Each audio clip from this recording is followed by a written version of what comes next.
Right ఇక details చూస్తే సత్యసాయి జిల్లా కల్లితాండాకు వైసీపీ అధినేత జగన్ వెళ్లారు.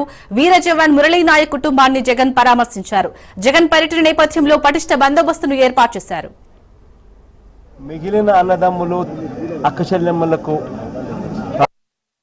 రక్షణిస్తూ తన ప్రాణాలు కోల్పోయాడు. అలాంటి మురళిని తేడమైతే వెనక్కి తాలేము, కానీ మురళి చేసిన త్యాగానికైతే మాత్రం ఆంధ్ర రాష్ట్రంలో ఉన్న ప్రతి ఒక్కరం కూడా మురళికి ఇప్పటికీ కూడా రుణపడే ఉంటాం. రాష్ట్ర ప్రభుత్వం మొట్టమొదటిసారిగా ఏ జవాన్ చనిపోయినా కూడా ఆ జవాన్లకు ఇటువంటి ఘటనలో ఏదైనా కానీ ప్రాణాలు కోల్పోతే, దేశం కోసం పోరాటం చేస్తూ ప్రాణాలు కోల్పోతే 50 లక్షల రూపాయలు ఇచ్చే సాంప్రదాయం మొదలుపెట్టింది వైఎస్ఆర్సీపీ ప్రభుత్వ హయాంలో మొదలుపెట్టినందుకు చాలా సంతోషపడతా ఉన్నాం. ఆ సాంప్రదాయాన్ని కొనసాగిస్తూ ఇప్పటి ప్రభుత్వం కూడా 50 లక్షల రూపాయలు మురళి కుటుంబానికి ఇవ్వడానికి ముందుకొచ్చినందుకు ఈ ప్రభుత్వానికి కూడా కృతజ్ఞతలే. పార్టీ తరపు నుంచి అన్ని రకాలుగా మురళికి అండగా తోడుగా ఉంటాం. పార్టీ తరపు నుంచి ఒక 25 లక్షల రూపాయలు వైఎస్ఆర్ కాంగ్రెస్ పార్టీ తరపు నుంచి అండగా ఉంటూ ఆ కుటుంబానికి తోడుగా ఉండే కార్యక్రమం చేస్తాం. మనిషిని తాలేకపోయినా కూడా తాను చేసిన త్యాగానికి అందరం కూడా అండగా తోడుగా ఉండే కార్యక్రమం అయితే ఖచ్చితంగా జరుగుతుంది. ఇలా కుటుంబానికి మంచి జరగాలని, చనిపోయిన మురళికి తన ఆత్మకు శాంతి కలగాలని దేవుణ్ణి మనసారా కూడా కోరుకుంటాను.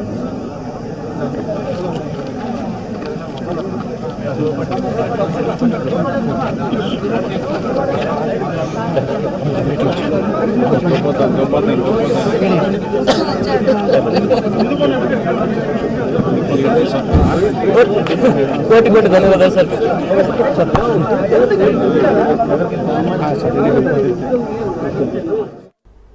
పంజాబ్ అదంపూర్ ఎయిర్ బేస్ కు ప్రధాని మోడీ వెళ్లారు. ఆపరేషన్ సింధూర్ లో ఎయిర్ ఫోర్స్ కీలక పాత్ర పోషించింది. దీంతో ఎయిర్ ఫోర్స్ సిబ్బందిని ప్రధాని మోడీ అభినందించారు.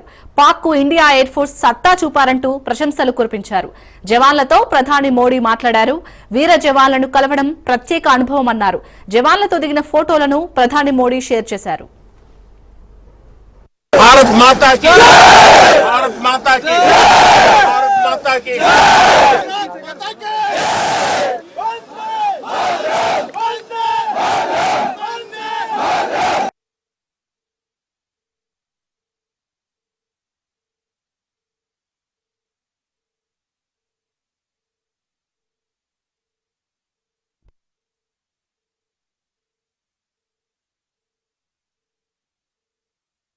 भारत माता की, भारत माता की, भारत माता की।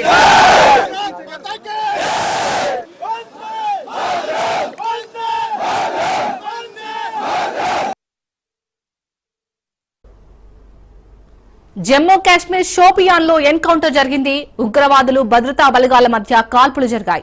భద్రతా బలగాల కాల్పుల్లో 3 ఉగ్రవాదులు హతమయ్యారు. మరో 2 ఉగ్రవాదులు కూడా పట్టుబడినట్లు తెలుస్తోంది. తొలుత కుల్గాం ప్రాంతంలో భద్రతా బలగాలు ఉగ్రవాదులకు మధ్య కాల్పులు ప్రారంభమయ్యాయి. తర్వాత అవి షోపియాన్ కు విస్తరించాయి. ఉగ్రమూకలను మట్టుపెట్టేందుకు ఆర్మీ, పారామిలిటరీ బలగాలు కొన్ని గంటలుగా ఈ కాల్పులు జరుగుతున్నాయి. ఆ ఉగ్రవాదులు లష్కరే తోయిబా గ్రూప్ నకు చెందిన వారిగా తెలుస్తోంది.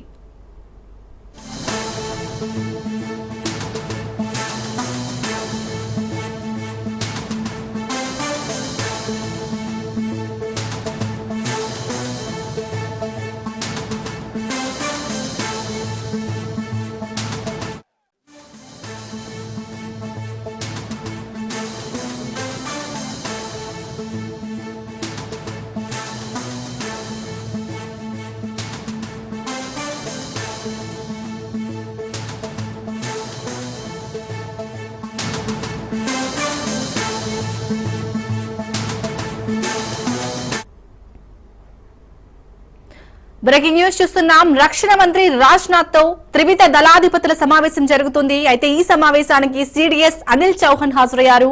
కాల్పుల విరమణ, సరిహద్దు భద్రతా పరిస్థితులపై చర్చిస్తున్నారు. ఆపరేషన్ సింధూర్ అంశాలపై చర్చ జరుగుతుంది.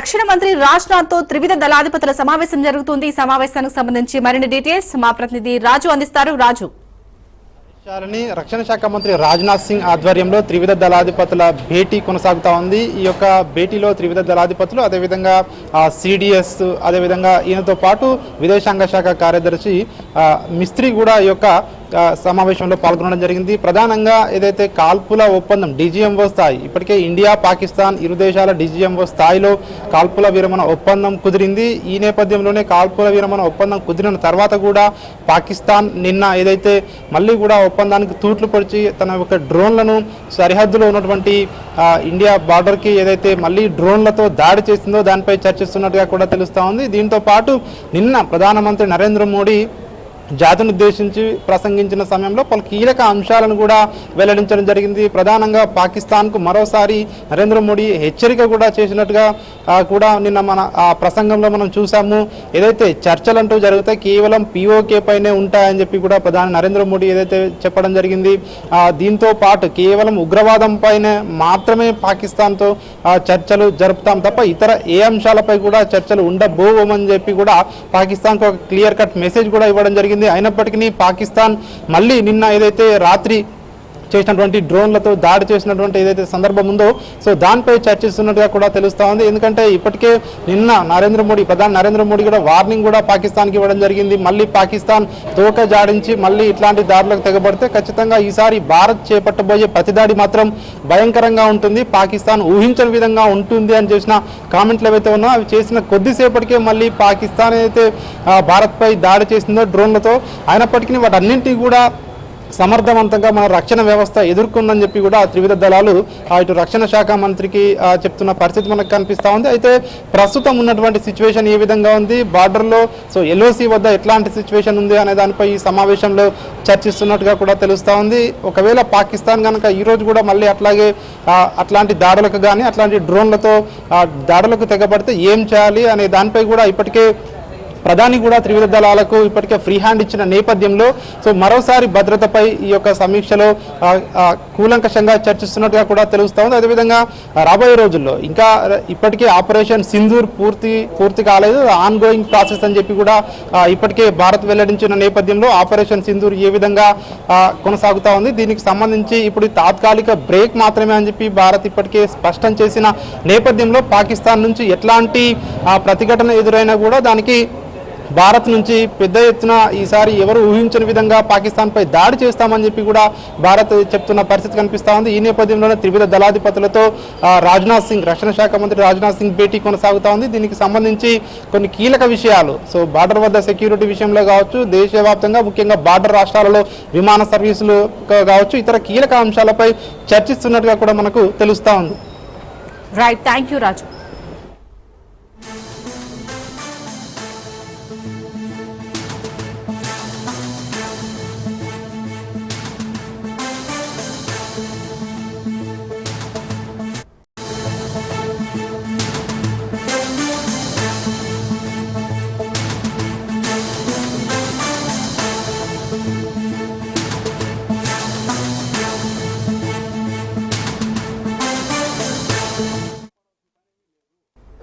శ్రీకాకుళం జిల్లా Ichchapuram MLA Ashok field assistant పై నోరు పారేసుకున్నారు. ఫీల్డ్ అసిస్టెంట్ ను ఉద్దేశిస్తూ వాడికి ఎందుకంత కొవ్వు, నా దగ్గరకు ఎందుకు రాలేదంటూ ఎమ్మెల్యే అశోక్ దురుసుగా మాట్లాడారు. ఫీల్డ్ అసిస్టెంట్ రవికుమార్ పై ఎమ్మెల్యే అశోక్ కక్ష సాధింపు చర్యలకు పాల్పడుతున్నారని ఆరోపణలు వినిపిస్తున్నాయి. రవిని తొలగిస్తున్నారని తెలియడంతో గ్రామస్తులు ఎమ్మెల్యే వద్దకు వెళ్లారు. రవిని తొలగించవద్దని ఎమ్మెల్యేను గ్రామస్తులు వేడుకున్నారు. ఏం చేయాలో నాకు తెలుసు, మీరు చెప్పాల్సిన అవసరం లేదంటూ మహిళలతో ఎమ్మెల్యే అశోక్ దురుసుగా మాట్లాడారు.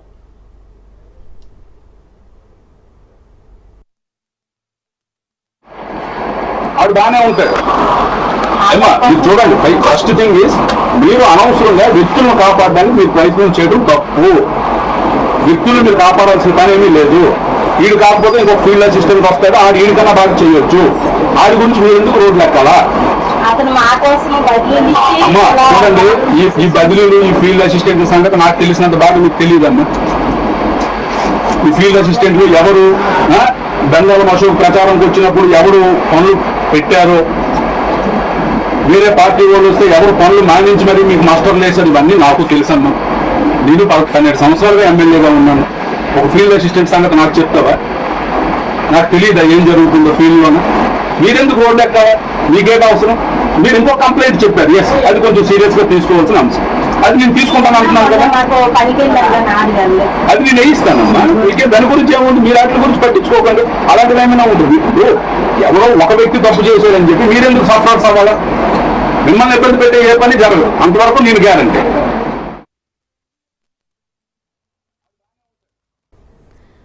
శ్రీకాకుళం జిల్లా ఇచ్చాపురం ఎమ్మెల్యే అశోక్ అక్కడ ఉన్న ఫీల్డ్ అసిస్టెంట్ పై నోరు పారేసుకున్నట్టుగా తెలుస్తుంది. దీనిపై పూర్తి డీటెయిల్స్ మా ప్రతినిధి సౌమ్య అందిస్తారు. సౌమ్య, శ్రీకాకుళం జిల్లా ఇచ్చాపురం నియోజకవర్గానికి సంబంధించి ఒక ఫీల్డ్ అసిస్టెంట్ ఏదైతే 28 కంప్లైంట్స్ రావడంతో స్థానిక ఎమ్మెల్యే అయినటువంటి దండాలం అశోక్ ఆయన మీద చర్యలు తీసుకున్నారు. అయితే ఈ విషయం తెలుసుకుని ఆ గ్రామస్తులందరూ కూడా ఈ విషయంలో ఫీల్డ్ అసిస్టెంట్ కు సమర్థిస్తూ ఆయన మంచివాడు, అలా చర్యలు తీసుకోవడం కరెక్ట్ కాదని చెప్తూ వేడుకోవడం కోసం ఏదైతే స్థానిక ఎమ్మెల్యే అయినటువంటి దండాలం అశోక్ ఉన్నారో ఆయన దగ్గరికి వెళ్ళగా తప్పు చేసిన వాడిని మీరు ఎందుకు వెనకేసుకు వస్తున్నారంటూ అక్కడ ఉన్న వాళ్ళపై అసహనం వ్యక్తం చేశారు దండాలం అశోక్. అంతేకాదు ఇక ఫీల్డ్ అసిస్టెంట్ ను ఉద్దేశించి వాడు ఎందుకు ఇక్కడికి రాలేదు, వాడికి ఎందుకు అంత కొవ్వు అంటూ దురుసైన పదజాలంతో మాట్లాడి అక్కడికి వచ్చినటువంటి ప్రజలు, అదేవిధంగా ఎవరైతే మహిళలు వెళ్లారో వాళ్ళందరితో కూడా మాట్లాడినటువంటి వీడియో ప్రస్తుతం సోషల్ మీడియాలో అయితే హల్చల్ అవుతుందని చెప్పుకోవచ్చు. అయితే ఈ వీడియోలో ఎవరైతే ఎమ్మెల్యే దగ్గరికి ఫీల్డ్ అసిస్టెంట్ ను సపోర్ట్ చేస్తూ వెళ్లారో అసలు వెళ్ళినటువంటి మహిళల్లో ఒకరు ఈ వీడియోని రికార్డ్ చేసి బయటకు పంపించిన విధంగా కూడా మనకు తెలుస్తుంది. అసలు ఏదేమైనప్పటికీ కూడా ఒక ఎమ్మెల్యేగా రాజ్యాంగబద్ధమైనటువంటి ప్రభుత్వ పదవిలో ఉండి ఈ విధంగా మహిళలపై గ్రామస్తులపై దురుసుగా మాట్లాడడం చాలా వరకు ఆలోచించాల్సిన విషయం అని చెప్పి ప్రస్తుతం ఈ వీడియో ఎవరైతే చూస్తున్నారో అందరూ కూడా పలువురు ఆయన ఎవరైతే ఎమ్మెల్యే ఉన్నారో ఆయన మీద అసహనం వ్యక్తం చేసినటువంటి పరిస్థితి మనకు కనిపిస్తుంది. చూస్తున్నట్లయితే ఉద్యోగులు తప్పు చేస్తే చర్యలు తీసుకోవచ్చు, కానీ ఆయన ఏ తప్పు చేయకుండానే చర్యలు తీసుకుంటున్నారో అంటూ ఆ గ్రామస్తులు ఎవరైతే ఉన్నారో వాళ్ళందరూ కూడా చెప్పుకోవాల్సినటువంటి పరిస్థితి ఉంది. అయితే ఇందులో మేము రిక్వెస్టెడ్ గా ఎమ్మెల్యే గారికి మా విన్నపం చెప్పుకోవడానికి వెళ్ళాము, కానీ అక్కడికి వెళ్ళిన మమ్మల్ని కూడా దురుసుగా మాట్లాడడం ఎంతవరకు సమంజసం అంటూ కూడా ప్రస్తుతం వాళ్ళు ప్రశ్నిస్తున్నటువంటి పరిస్థితి కనిపిస్తుంది. సామి, అలాగే సౌమ్య, మరి ఈ విషయంపై అక్కడ ఫీల్డ్ అసిస్టెంట్ ఏమంటున్నారు? కానీ ఫీల్డ్ అసిస్టెంట్ చూసుకున్నట్లయితే ఇప్పటి వరకు కూడా ఫీల్డ్ అసిస్టెంట్ గ్రామస్తులు చెప్పిన విధంగా ఎవరో ఒకరు ఇద్దరు ఇచ్చినటువంటి కంప్లైంట్స్ పరిగణలోకి తీసుకుంటున్నారు, కానీ మిగతా వాళ్ళందరూ కూడా నాకు సపోర్ట్ చేస్తున్నారు అంటే నేను అసలు ఏ తప్పు చేయలేదని అర్థం. అదేవిధంగా గతంలో నేను ఒకసారి ఎమ్మెల్యే దగ్గరికి వెళ్ళి కలవడం జరిగింది. అయితే ఆయన ఎలాంటి రెస్పాండ్ అవ్వకపోవడంతో నా ప్రమేయం లేకుండానే గ్రామస్తులందరూ కూడా అక్కడికి వెళ్ళారు. అక్కడికి వెళ్ళినటువంటి గ్రామస్తుల్ని ఇలా మాట్లాడడం కరెక్ట్ కాదు అని చెప్తూ ఆయన వచ్చి కూడా ఆయన చెప్పుకుంటూ వస్తున్నారు. Sir right, thank you Soumya.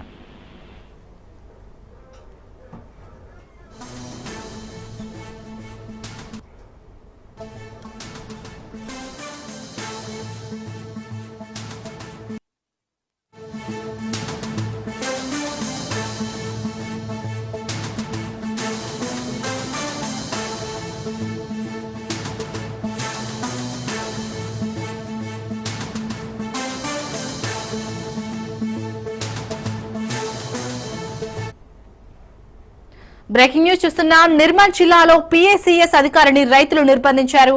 వడ్ల కొనుగోలులో అవకతవకలకు పాల్పడుతున్నారని ఎర్వచింతల్లో పీఏసీఎస్ ఖానాపూర్ సీఈఓ ఆశన్నను రైతులు నిర్బంధించారు. అధికారులు వచ్చి వడ్లను కొనుగోలుపై హామీ ఇచ్చే వరకు వదలమంటున్న రైతులు భీష్మించి కూర్చున్నారు.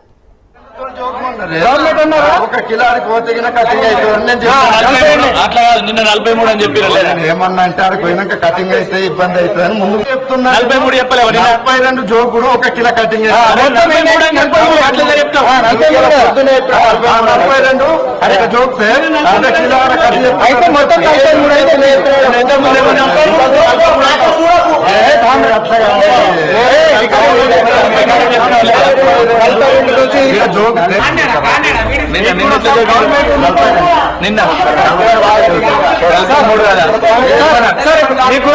48తో జోకమని చెప్పారా?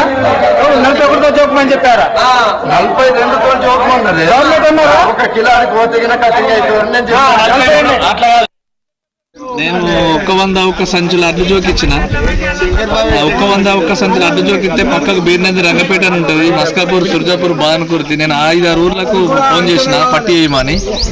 అక్కడ 100 సంచికి పట్టి ఎత్తే, ఇక్కడ ఎర్రచింతలు 100 సంచికి పట్టి ఎత్తే 6,030 రూపాయల డిఫరెన్స్ ఉన్నది అక్కడికి ఇక్కడికి. ఇదేంటిదని PSCA చైర్మన్ ఫోన్ లో సంప్రదిస్తే అంతే ఉంటుంది, మీరు అడవిలో ఉన్నారు అని దాటవేత మాటలు మాట్లాడాడు. దాటవేత మాటలు మాట్లాడితే ఇక్కడ కాంటదాకా రమ్మని చెప్తే పొద్దున్న ఇల్లు తాళం వేసుకొని ఎటు వేయండు.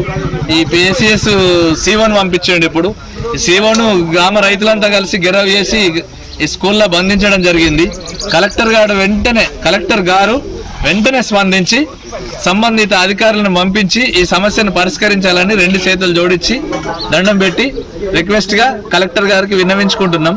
ఇప్పటికే రైతుల దగ్గర రుణమాఫీ కాలేదు, రైతు బంధు రాలేదు. నేను 100 సంచులు అడ్డు జోకిచ్చిన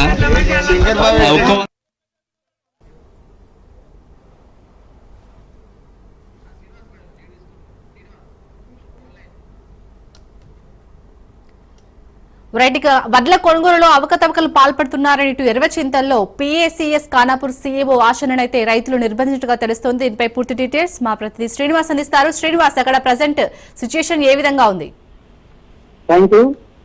వడ్ల కొనుగోలులో అవకతవకలు జరుగుతున్నాయని చెప్పేసి రైతుల ఆగ్రహంతో PACS చైర్మన్ CEO అయిన ఆశనను స్కూల్లో బంధించడం జరిగింది. అయితే యాక్చువల్ గా వడ్లు కొనుగోలు 40 కిలోల 500 గ్రాములు జోకాలి, కాకపోతే ఇక 43 కిలోలు జోకుతున్నారు. సో దీనివల్ల 100 బస్తాలకు దాదాపు 6,300 పైచీలకు నష్టపోతుందని చెప్పేసి రైతులు ఆగ్రహం చేస్తున్నారు. అయితే ఎర్రచింతల, బీర్మంది, బాదూరా గ్రామంలో ఈ విధంగా జరుగుతున్నాను. అయితే బీర్మంది రైతులు మాత్రం ఇక్కడ ఆగ్రహంతో PSCS చైర్మన్ CEO అయితే PSCS చైర్మన్ ఆదేశాల మేరకు మేము జోకుతున్నామని చెప్పేసి అన్నారు. అయితే ఇక్కడ ప్రాబ్లం ఏంటంటే అక్కడ వీళ్ళు తుక్కుతోటి రైతులు సరిగ్గా చేసడం లేదని చెప్పేసి అక్కడ రైస్ మిల్ వాళ్ళు దించుకుంటలేరు.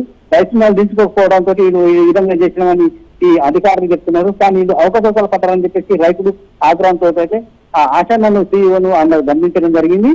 అయితే గతంలో కలెక్టర్ కూడా రైస్ మిల్లతోటి ఇటు అధికారులతోటి సమావేశమైనప్పుడు కిషోర్ కుమార్ అదనపు కలెక్టర్ చెప్తూ 41 కిలో మాత్రమే జోకాలని చెప్పన్నారు. కాకపోతే వీళ్ళు 43 కిలోలు జోకుతున్నారు. ఈ విధంగా అవకతవకలు జరుగుతుందని చెప్పేసి ఇక్కడ అయితే పరిస్థితి ఇప్పుడు ఉన్నాయి. కాకపోతే అతను ఇంకా ఇప్పుడు స్కూల్ నుంచి బయట పంపలేదు. కలెక్టర్ ఆదేశాల మేరకు అక్కడ డిపార్ట్మెంట్ సంబంధించిన వాళ్ళు వస్తాయని జరుగుతుందని చెప్పేసి రైతు అయితే ఇక్కడ కూర్చొని ఉన్నారు. Right, thank you Srinivas.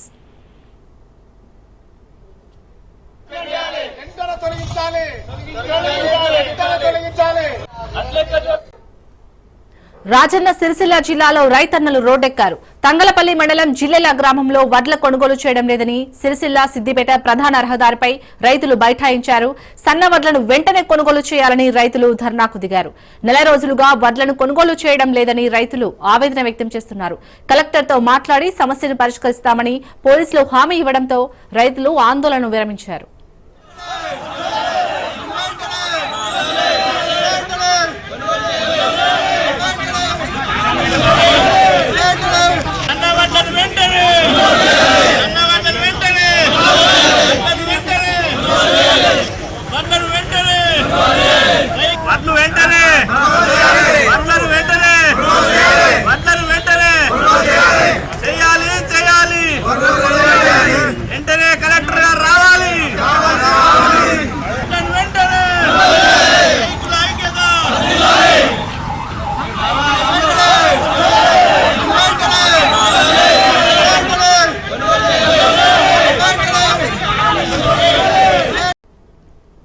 Jagan పై మంత్రి నిమ్మల రామానాయుడు తీవ్ర ఆగ్రహం వ్యక్తం చేశారు.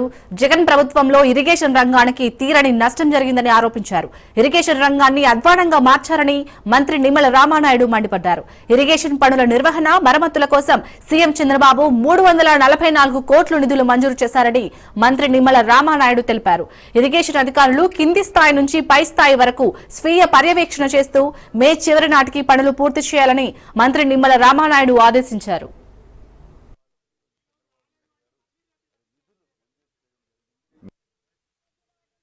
ఈరోజు వందల కోట్ల రూపాయలు వెచ్చించి ప్రాజెక్టులైనా, రిజర్వాయర్లైనా, కెనాల్స్ అయినా, డ్రైన్స్ అయినా సరే ప్రతి సంవత్సరం కూడా యాన్యువల్ మెయింటెనెన్స్ చేయలేకపోతే, నిర్వహణ చేయకపోతే ఆ సొమ్ము అంతా కూడా వృధా అయిపోయినటువంటి పరిస్థితి మనందరికీ తెలుసు. అటువంటి స్థితిని దృష్టిలో పెట్టుకునే ఈరోజు ఓఎండ్ఎం పనుల నిమిత్తం, మెయింటెనెన్స్ నిమిత్తం 344 కోట్ల రూపాయలు ఈరోజు చంద్రబాబు నాయుడు గారు మరి నిధులు మంజూరు చేయడం జరిగింది. 10 లక్షల రూపాయలు లోపున్నటువంటి పనులు ఏవైతే ఉన్నాయో అవన్నీ కూడా ఆ యొక్క నీటి సంఘాలు ఏదైతే WA distributary committee, project committee ఎవరైతే ఉన్నారో వాళ్ళ పరిధిలో ఆ పనులన్నీ కూడా చేపట్టేటువంటి విధంగా తగిన ఆదేశాలు కూడా ఇవ్వడం జరిగింది. గతంలో 5 సంవత్సరాల వైఎస్ఆర్సీపీ పాలనలో ఈ మెయింటెనెన్స్ పనులన్నీ కూడా గాలికి వదిలేసినటువంటి పరిస్థితుల్లో ప్రభుత్వం అధికారంలోకి వచ్చిన తర్వాత జూన్ నెలలో, ఎందుకంటే గత ప్రభుత్వం వీడ్ రిమూవల్ కూడా మర్చిపోతే అప్పటికప్పుడు జూన్ నెలలో 90 కోట్ల రూపాయలు రిలీజ్ చేసి ఆ వీడ్ రిమూవ్ కానీ, అదేవిధంగా అత్యవసర పనుల నిమిత్తం డిజాస్టర్ మేనేజ్మెంట్ నుంచి 324 కోట్ల రూపాయలు నిధులు మంజూరు చేసి ఆ పనులు జరపడం కానీ, ఈ 344 కోట్ల రూపాయలతో చేపట్టేటువంటి పనుల్ని క్రింది స్థాయిలో మరి గ్రౌండ్ లెవెల్లో ఉండి పర్యవేక్షణ చేయాలి. ఎవరైతే సిఈ, ఎస్సీలు ఎవరైతే ఉన్నారో ఎప్పటికప్పుడు మానిటరింగ్ చేసుకుంటూ ఈ మే నెలాఖరికే ఈ పనులు పూర్తయ్యేటువంటి విధంగా, వచ్చే ఖరీఫ్ సీజన్ కల్లా ఈ పనులు పూర్తయ్యేటువంటి విధంగా తగినటువంటి ప్రణాళికాబద్ధంగా నాణ్యతతో కూడినటువంటి పనులు చేపట్టాలని చెప్పేసి కూడా అధికారులు కూడా స్పష్టంగా ఆదేశాలు ఇవ్వడం జరిగింది. కృష్ణా జిల్లా ఘంటసాలలో బౌద్ధ జయంతి మహోత్సవాలు ఘనంగా జరిగాయి. ఈ కార్యక్రమంలో మంత్రి కందుల దుర్గేష్, ఎమ్మెల్యే బుద్ధప్రసాద్, ఎంపీ బాలశౌరి, యార్లగడ్డ వెంకట్రావు పాల్గొన్నారు. బుద్ధుని చరిత్ర మానవ జీవన విధానానికి ఎంతో ఆదర్శమని మంత్రి కందుల దుర్గేష్ అన్నారు. బుద్ధుని ఆశయాలు ఇతర దేశాలలో కూడా పాటిస్తున్నారన్నారు.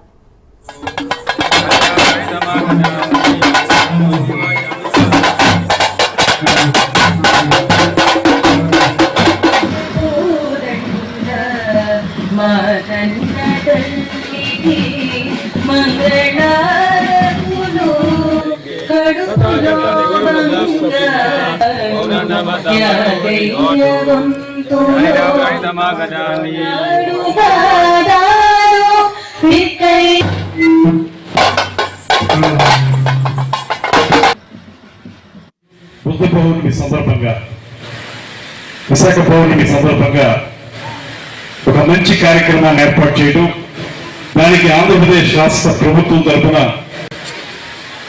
ముఖ్యమంత్రి చంద్రబాబు నాయుడు గారు, ఉప ముఖ్యమంత్రి పవన్ కళ్యాణ్ గారు ఆశీస్సులు అందజేయటం, తద్వారా ఒక రాష్ట్ర స్థాయి కార్యక్రమంగా ఇవాళ ఇక్కడ ఈ కార్యక్రమాన్ని ఏర్పాటు చేసుకోవడం, అందులో బౌద్ధ భిక్షువులు వారందరూ కూడా పాల్గొని మనకి సరైనటువంటి సందేశం ఇవ్వటం, ఇవన్నీ కూడా ఇప్పుడు చాలా అద్భుతమైనటువంటి కార్యక్రమాలుగా రూపుదిద్దుకున్నాయనేటువంటి మాటను నేను ప్రస్ఫుటంగా నమ్ముతున్నాను. ఒక పక్కన ఆ స్తూపం క్రీస్తు పూర్వం 2-3 శతాబ్దాల్లో ఆ మధ్యకాలంలో ఉన్నటువంటి స్తూపం, ఇవాళ ఆ స్తూపం పక్కన మనం ఈ సమావేశాన్ని ఏర్పాటు చేసుకుంటాం. ఈ వేదిక నుంచి మనం కూడా చెప్తున్నాం, మనం భారతదేశానికి చెందినటువంటి మనందరం కూడా శాంతి కాముకున్నాం. బుద్ధుడు ఏ శాంతి వచనాల్ని ప్రవచించారో ఆ శాంతి వచనాలను అమలు చేసేటువంటి దృక్పథం ఉన్నటువంటి జాతి భారత జాతి అనేటువంటి మాటని మనం ఈ వేదిక నుంచి కూడా చెప్పదలుచుకున్నాం అనేటువంటి మాటను మనం చేస్తున్నాం. మన ఆంధ్రప్రదేశ్ లో చూసుకున్నట్లయితే ఘంటసాల, అలాగే నాగార్జునకొండ, మరి అమరావతి అనేకమైనటువంటి ముఖ్యమైనటువంటి వాటిల్లో మన ఘంటసాల కూడా ఒక ప్రముఖమైనటువంటి ప్రదేశం. మనందరికీ తెలుసు, కక్షలు కార్పణ్యాలు ఉన్నటువంటి ఈ సమాజంలో గౌతమ బుద్ధుడు ఈ ప్రపంచానికే ఒక దిక్సూచి. సమాజంలో ప్రజల యొక్క మనుగడ ఏ రకంగా ఉండాలి, శాంతిని ఏ రకంగా నెలకొల్పాలి అనేటువంటి దాని మీద అన్నిటినీ కూడా ఆయన వదిలిపెట్టి ప్రజలు ఏ రకంగా సుఖ శాంతులతో ఉండాలి, సామాన్య జీవితంతో ఏ రకంగా గడపాలి అని మనకి చక్కటి ఉదాహరణ గౌతమ బుద్ధుడు.